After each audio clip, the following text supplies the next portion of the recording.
Yes, I wanted to talk about a moment that is related to our discussions since yesterday, but I wanted to change the register of the conversation a little bit. So that earlier moment, of course, was the Afro-Asian solidarity movement that took off after the Bandung Conference in 1955.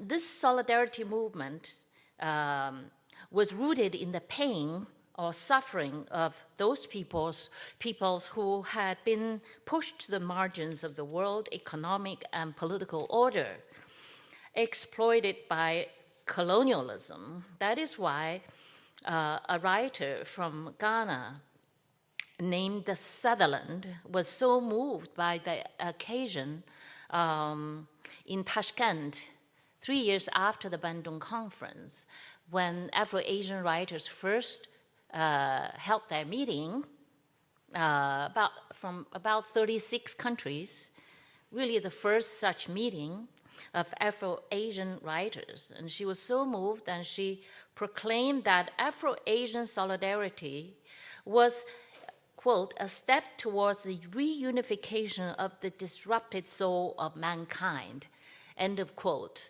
That was an extraordinary claim. Bandung began as an Afro-Asian project, but it was to reverberate quickly through other parts of the world and also inspired Latin America to join in later. Let's remind ourselves that this happened in the midst of the Cold War, but the Cold War was not just a context for what was happening. It also determined the geopolitics of Afro-Asian solidarity movement. So what I'm going to do is to reflect on three aspects of that movement. First is, the first part of my talk is to take us beyond the East-West divide, or beyond their relationships, to focus on the geopolitics of the Cold War, which to a certain extent is still with us today. Now, it's interesting that there have been many attempts to distinguish between the idea of worlding today and that of the global.